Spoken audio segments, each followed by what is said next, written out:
Welcome to Small Press Comics, episode 41. Talking Small Press Comics, I mean. And there's another, yeah, so we have all this. And thanks for joining us for another episode. And this is episode 41, as the sign said, so we're kind of excited. We're always excited to bring you an episode. What? I didn't hear you. Closing in on episode 50. We got a little ways to go, but we're going to get there. When we get to episode 50, yeah, we're going to have a cake, with 50 candles on it. At your house, not my house. I don't want to burn down my house, but yeah, you can have it at your house. I mean, there was one time, I think I was like 36 or something, and I thought I would put 36 candles on the cake. Yeah. And when I lit that thing, we nearly burned down the house. It went, yep, that's what I'm saying.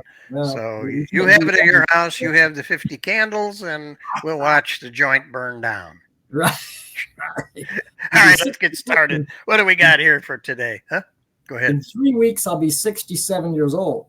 Oh, man, you are really getting up there. But you are really getting up there. Candles. Just I'll stick a dynamite in the middle. That has about the same effect. Yeah. You get to the point where you don't want to celebrate any birthdays anymore. Believe me. All right, let's go. What do we got here? We got Kinsley. This is Kinsley and the Monster. Kinsley and the Monster, and that is from. It's from Kinsley Luttrell. Well, yeah, Luttrell. Yeah, Shane Luttrell, his granddaughter. Mm-hmm. And she is a budding cartoonist. Yeah, and look at this. You see this picture of her? Yeah. What a pretty picture. Yeah. What is that? It's not a photograph, is it? It's I don't know what it is, but it's writer artist. She's the writer and the artist, and she's five years old. I don't think I was drawing comics at 5 years old. I really don't. But my grandpa wasn't Shane Luttrell either. Yeah. But here's the story in here. In the Family, Story and Art by Kinsley Luttrell, age 5. So, and there she goes. Yep, it's already has some color. It's a color and very nicely done. Mm-hmm. Excellent word balloons. I think she might have had some help with the word balloons. What do you think? I think so, probably. Yep. Yeah. And the thing is, she says it's a story. Kinsley and the Monster. She says there's no monster in the story. No, there's no monster in here. I read that. The monster is based on her little sister Rebecca. Yeah. And her big sister Reina.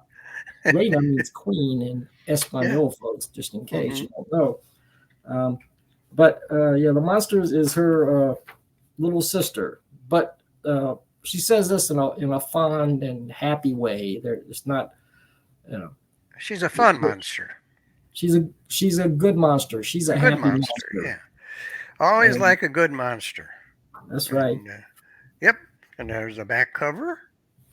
Yeah. Signed by Kinsley. And her sister Reina comes in here. She says there's her sister, her, so that would be Reina right there. There, yeah. Okay. Now, this is really cool. I was making comics when I was 5 years old too, but were you? This Not this good. I bet they weren't this good. This is pretty good. Mm-hmm. Yeah. So there you go. Nice production on this, thanks to Shane, of course. Yep. And, it's very funny. At the end, she says, "Did you like the story?" And you need to tell her that you did. We did like the story. It was very cute and very funny. You can tell her, write her a little note. I'll have information down below on how to contact Shane. Write her a little note. Tell her what a great job she did. I don't know if this is available to everyone or not, but I don't know either. But it might be, and she may have sold out by now. Who knows? Yeah. They may all gone. Yeah. All right, what do we enjoyed this. It was a nice surprise. And that was neat. Bringing this along. Really appreciate that. Yeah. What do you got next? We have an Appazine here. Oh, yeah. Our good friend Whoops, let me put it over here so I don't cover up the mic. Our good Ken friend Leach. Ken Leach. Yeah. Alpha Tunes for Alpha Omega. That's a Christian APA, Christian Comics APA that's been around since I think at least the 1980s. A lot of great talents have been involved in it. I know Steve Shipley has been and probably still is a member of that one. And this particular and it's kind of unusual because it's actually photographs of his family doing things. And I couldn't find is his picture in here anywhere? I think he is. I'll tell you what. I think maybe right there. I used to know what he looked like, but it looks like he's. Is it him right there? Yeah, with the beard. With the beard, That's what I think too. I believe that's Ken right there with the beard. Yeah, I think so too. But that's the only picture in here of him that I could find. But anyway, there's all kinds of, he tells you all about what his family's doing and things like that. And then there's some cartoons. You look at the cover, and this is actually his granddaughter. Yeah, yeah. And by the way, she's an artist too. What's her name? Medina or something like that. Oh, I don't know. I was, we have Ken Tunes in here also. It tells you there somewhere. By golly, I forgot. But anyway, what they were doing when the pictures tell the story, they were, doing a remodeling thing. They were tearing up the floor in the house and putting in a new flooring. Right. Now, while they're doing that, first they put down like plywood, and his granddaughter. He's drew on plywood. Yeah, she drew and painted on the entire plan. It looks beautiful. I mean, they could have just left it like that. Yeah. But here's but they had to cover it up. Yeah, they did. But here's a picture. If I could get this right. I think they put some wood flooring in there. Meadow. Her name is Meadow. Wrong. I just found it. I was trying to show this. Meadow took advantage her working on the floor. There.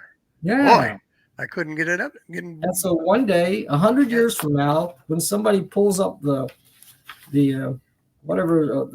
wooden floor. Well, it's probably vinyl flooring. Yeah, it's not. It's like hardwood surface there. One day, if anybody ever takes that, they're going to find this wonderful, wonderful work of art, and it really is nice. Yeah. Yep. I mean, it really is beautiful. So kind of neat. But it's hidden. It's hidden underneath the floor. Yeah. Now, Meadow has a couple of cartoons in here somewhere. The Meadow Zone. The Meadow Zone is right here. Right. Well, it says MDL somewhere over here. She drew this one. Oh, yeah. Okay. One thing that helped me to figure out where Ken Leach was in the drawings was she drew him with this beard. Yeah. Right, with the beard and everything. Yeah, so that's how we figure. We saw the photo. We figure he had a beard. And I saw the guy with the beard, and that's Ken. So there's drawings by her. There's drawings by Ken. They call Ken Tunes. Their word for grandfather in this particular family is Geeks. Happy Valentine's Day. So we know roughly when this was done. Yeah. Yeah. There's more about Meadow's birthday present for Grandma was an acrylic painting of a flower plus a real bouquet. Let's see if I can show that. It's kind of a tiny picture, but right there. Yeah, this was on the birthday page. He's a painter, and again, as with Shane Luttrell's granddaughter, we have talent that runs in the family. And this is nice, and it's nice to see families get involved and influencing each other. Family stuff right here. Yeah. When I was a kid, I kind of nobody understood because this was the late 50s and the early 60s. When I was a kid, my parents didn't really understand the fascination with drawing comics and this and that and everything. And well, it was a long time ago. Yeah. It's before the Marvel movies started making millions of dollars, and people says, "Oh, well, comics are pretty cool." There's a comics page that's in there. There's a picture by Steve Ditko there. Yeah, and then there's more some comics. Yeah, they're showing some of the comments that they received. Now, Ken is working on a special King Kong issue. Right. It's probably going to be the next one, but where are we at? Well, that's a picture from one of Jim Maine's zines. Yeah. This is King Kong, or well, he calls it Conquest because he's talking about it, but Kong it's coming here. up. Mm-hmm. Yeah, so it's coming up.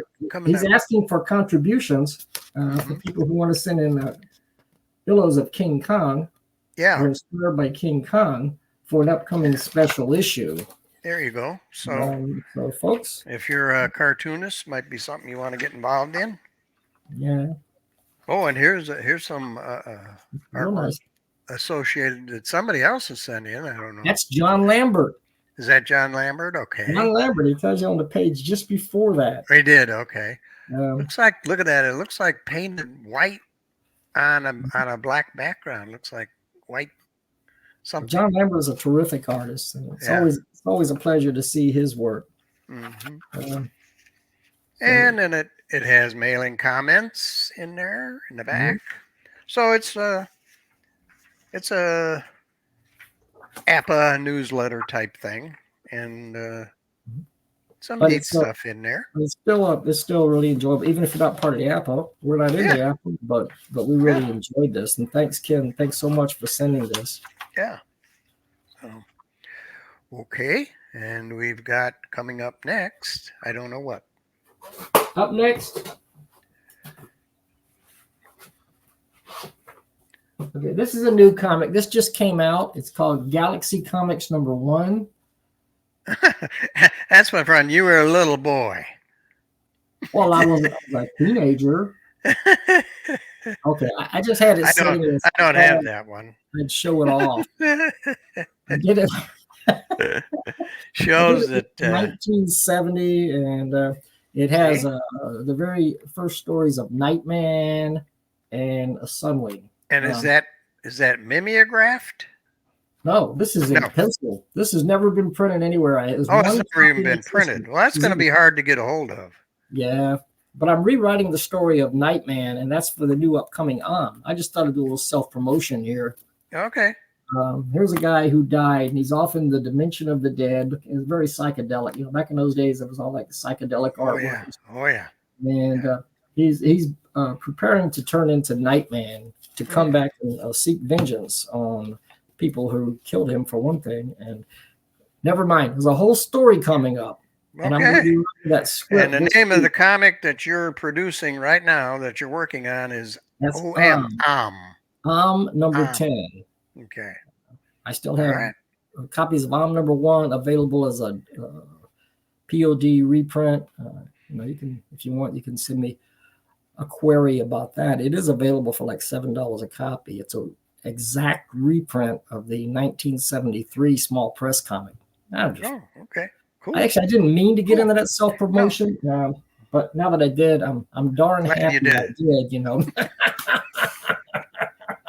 And somebody named Larned Justin is going to be contributing to that issue of as well. Yeah, that'll ruin it. There's at least a story and perhaps a cover. Okay. We'll see what happens. But I need to get to work on that. The thing about being involved with the United Fanzine organizations, I'm so busy all the time working on their newsletter every 2 months. I need more time to do my own work on my own comics. And I've had plenty of time off because I'm semi-retired and they've been cutting my hours, and I have no excuse other than I want to get out and ride my bicycle and get hit by a car, which that happened about a week and a half ago, but I survived. It's okay. How do we get off? I don't know. I'm waiting for you to bring up the next comic before you get hit by a car again. I did. I was on my bicycle, and somebody ran a red light, and they hit the bicycle. But at the last split second, I jumped off the bike, went rolling down the street, and got skint up a little bit, but I survived.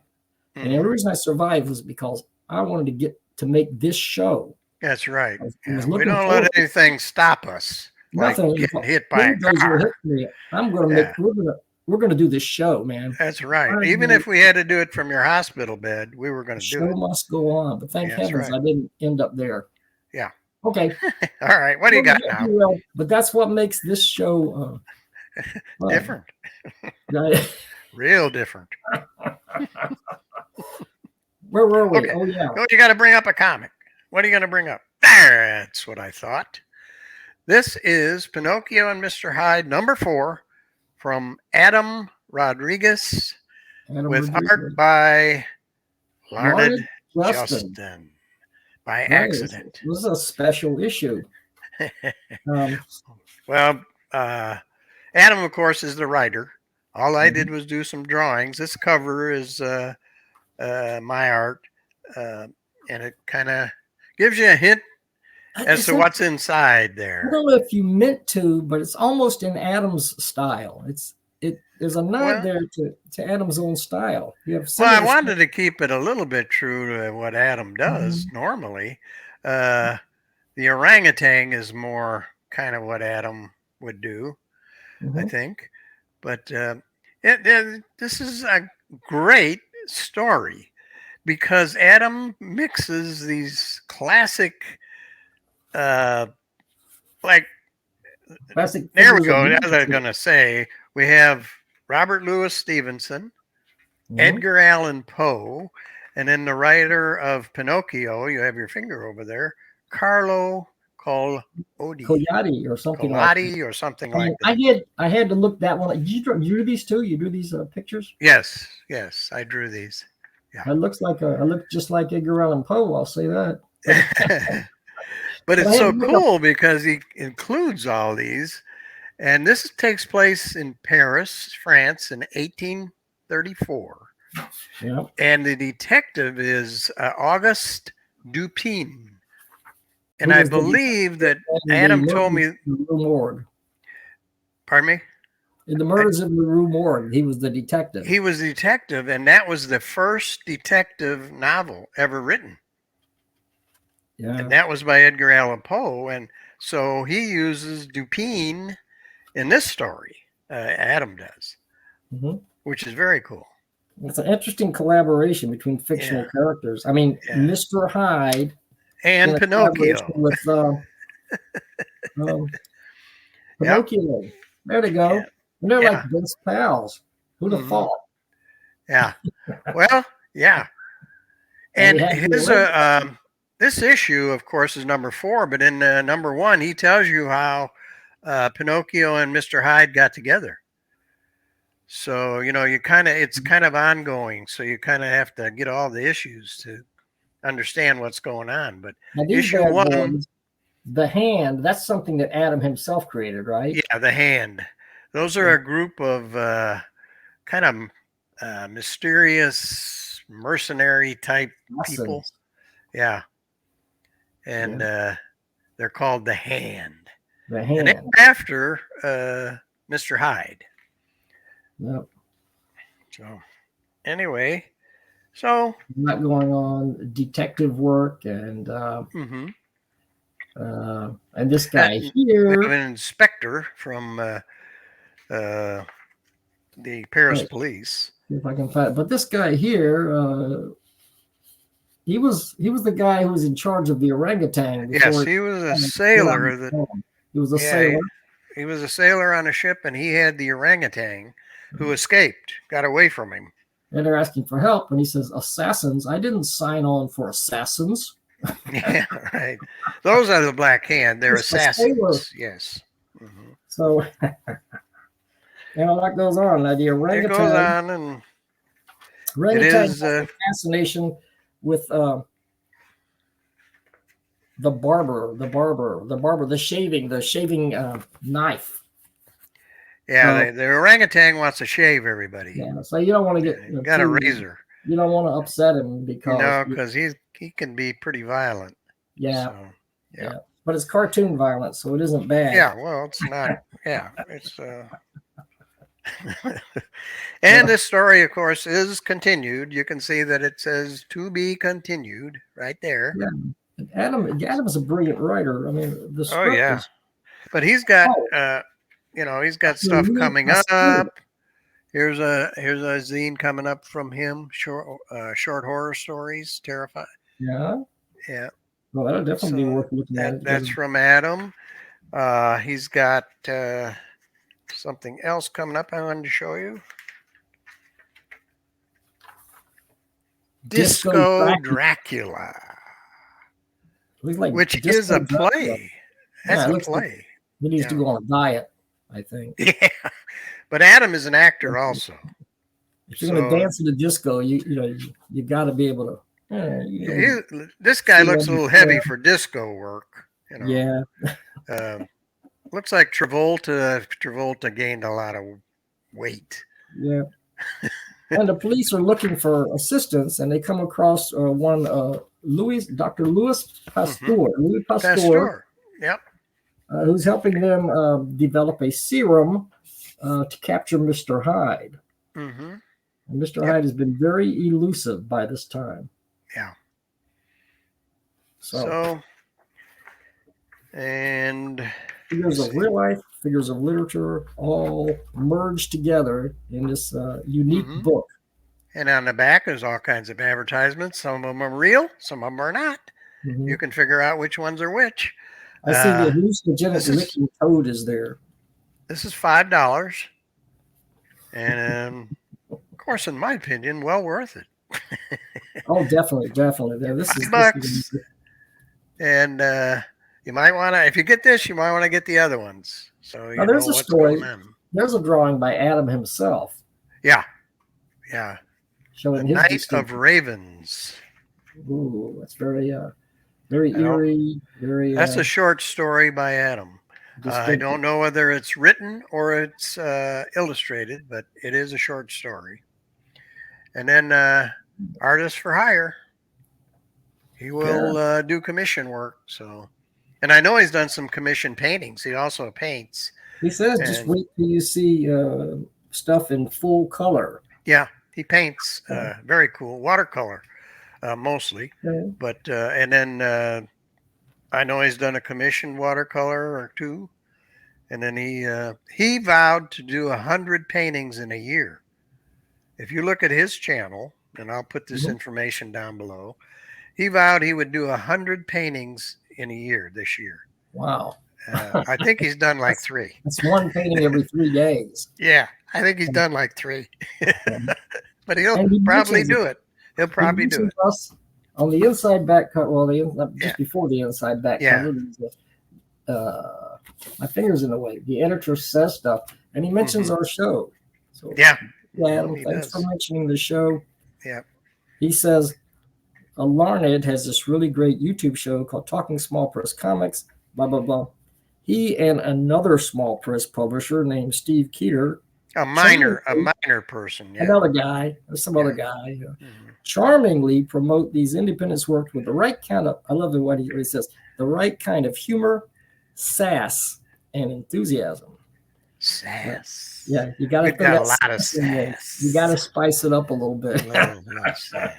Thanks, Adam. Much appreciate the plug, and what a great book. Thanks so much for sending this along. It was a lot of fun to draw. Let me tell you, a lot of fun. When you've got a story, I can draw it much better than when I've got to come up with the story. Because I'm the kind of guy, I'll get an idea for a story and I'll do 3 panels and I'm going, well, now what do I do? But if it's written for me, I can do it. I mean, do you work from a script? Do you usually, when you draw, do you write a script first or do you just an outline? I draw an outline. I write an outline so I know the beginning, the middle, and the end. And then I fill in.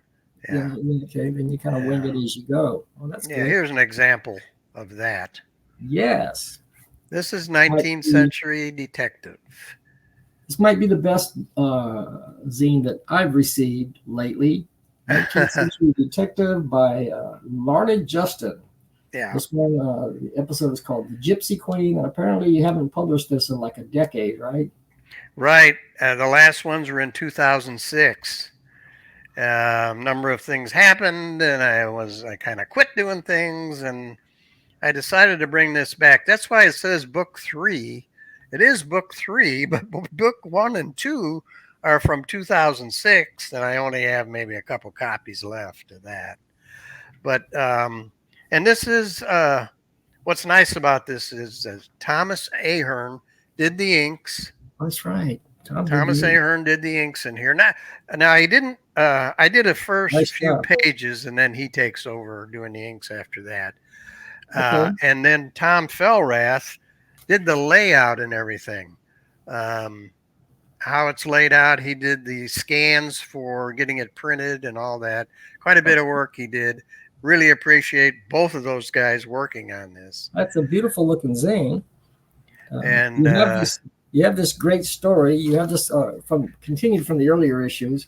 Because it's a continuation, but you don't need the early issues to figure out what's going on. One reason you don't need it is because I have a character profile on the inside cover of the main characters here.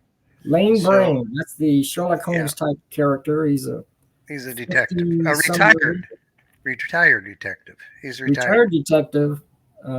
He's 6 foot 7 inches tall, and even though in his mid-50s, is still a formidable figure for any criminal to face. Mm-hmm. You got 4 main characters: Professor of Criminology John Leesburg, who's Lane Brain's, I guess, one of his best friends. Right. Anderson Catwell, a 42-year-old inspector and a chief investigator for Scotland Yard. Yes. And then Daphne Knight, who is a psychiatrist. And one of the first psychiatrists in those days. Women usually weren't in those kind of positions, but she is. Mm-hmm. Yeah. And they all get involved in this adventure. There have been a series of murders. And they go into a warehouse, and it looks like you're on the same page. No, go ahead. Okay. Well, they go inside and they investigate where the murder happened, and the place is completely torn apart. Mm-hmm. And at first, these guys assume, after some investigation by the criminologist, they say, well, it looks like it was a bear. Mm-hmm. So it might have been a fanged mammal, but perhaps it wasn't a bear. Well, you don't know unless you find out. Mm-hmm. There's kind of the first page where Detective Brain and Anderson Caldwell meet, and Anderson asks for the retired detective, Lane Brain. He asks for Lane's help in this unusual case that he has. So the story goes from there. And Lane has been suffering from insomnia. Yeah. He can't sleep nights. And he wanders the streets of London at night. Yeah. Mm-hmm. Somehow, this all ties into a group of gypsies that happen to be staying nearby. Mm-hmm. Well, Lane goes there because he thinks maybe the gypsies would have a cure for his insomnia. That's why he goes there. So, Interestingly, she does have an idea. She does have something that she says would be a cure. She has a potion. And if you mix it with a certain herb, will help you sleep. Yeah. She has ulterior motives. There's more to this than meets the eye. It turns out the other herb is wolfsbane. I'll tell you that much. Uh-oh.